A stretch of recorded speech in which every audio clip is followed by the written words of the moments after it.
Hello, good morning students.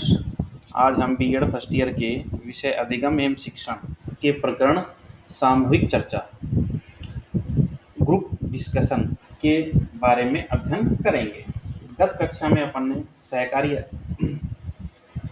अधिगम के बारे में अध्ययन किया था। आज हम सामूहिक चर्चा के बारे में अध्ययन करेंगे कि सामूहिक चर्चा क्या होती है।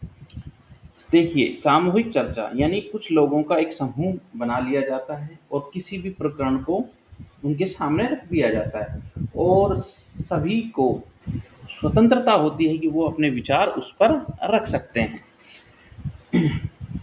अपन इसमें ये कह सकते हैं कि ये एक बौद्धिक मनोरंजन का एक साधन भी है, क्योंकि इसमें क्या है, व्यक्ति के नए नए विचार आते हैं, एक दूसरे के विचार को सुनता है और उसके दिमाग दिमाग में नए विचार आते हैं। यानी कि ग्रुप डिस्कशन में अपन इसको बौद्धिक मनोरंजन भी कहते हैं। वो सामूहिक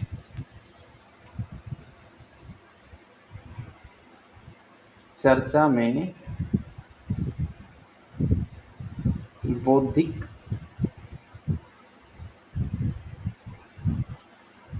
मनोरंजन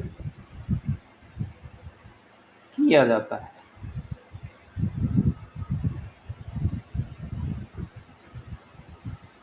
इसका आधुनिक अर्थ यह है कि सभा में जिसमें एक प्रकरण पर सभा में जिसमें एक प्रकरण पर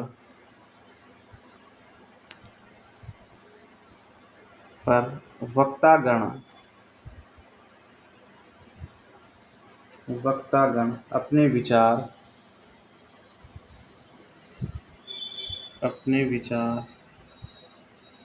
प्रस्तुत करते हैं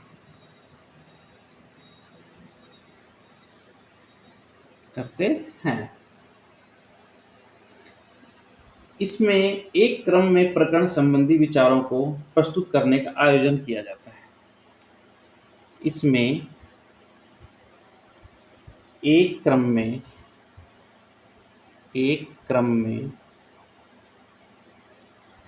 प्रकरण संबंधी विचारों को प्रस्तुत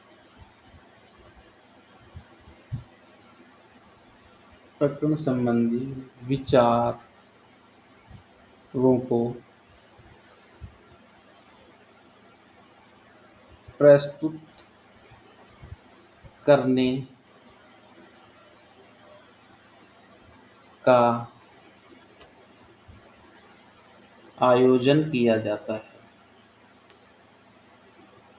का आयोजन किया जाता है। कोई भी व्यक्ति अपने विचारों को प्रस्तुत कर सकता है। कोई भी व्यक्ति अपने विचारों को प्रस्तुत कर सकता है।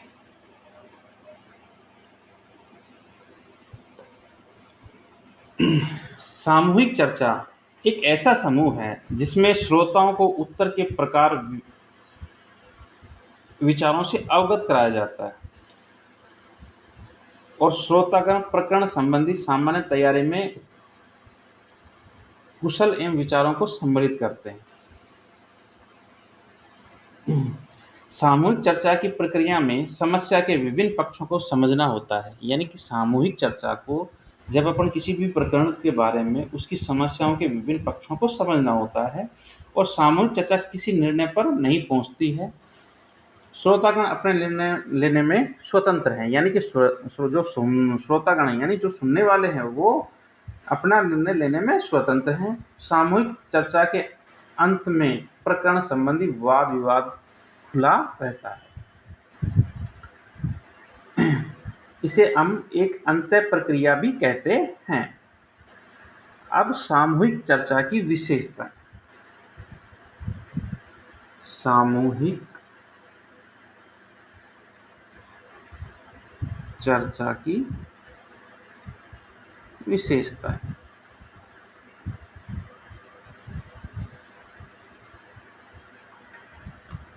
पहली है किसी प्रकरण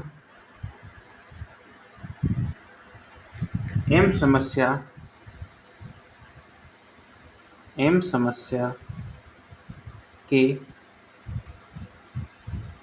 विभिन्न पक्षों का व्यापक रूप में बोध होता है।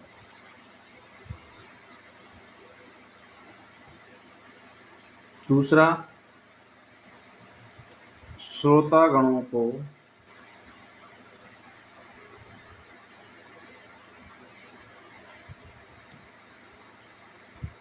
निर्णय लेने में स्वतंत्रता होती है, यानी कि वो अपना निर्णय स्वयं ले सकते हैं, उन्हें स्वयं होती है। और प्रकरण संबंधी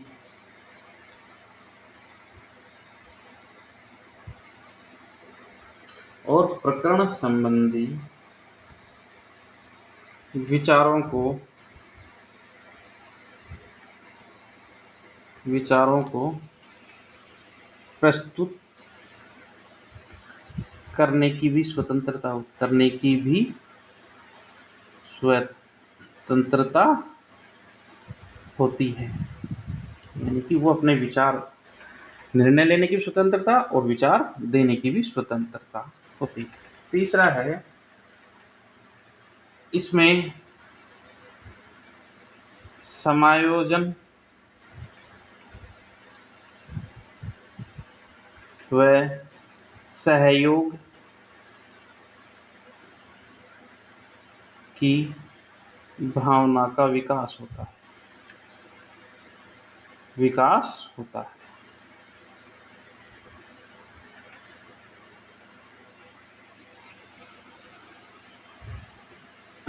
इसमें मूल्यांकन तथा संश्लेषण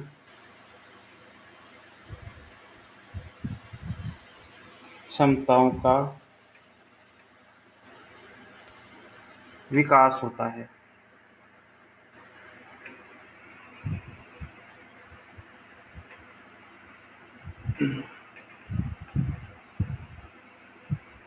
समस्या संबंधी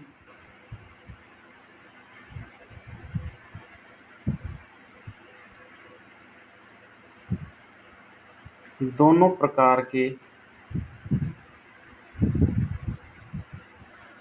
प्रकार के विरोधी तथा पक्षीय विचारों को सुनने व जानने का अवसर मिलता है।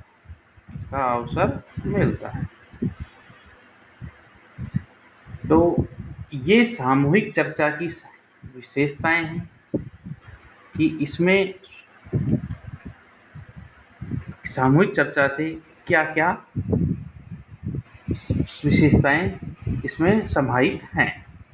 अगली कक्षा में हम सामूहिक चर्चा की प्रक्रिया के बारे में अध्ययन करेंगे।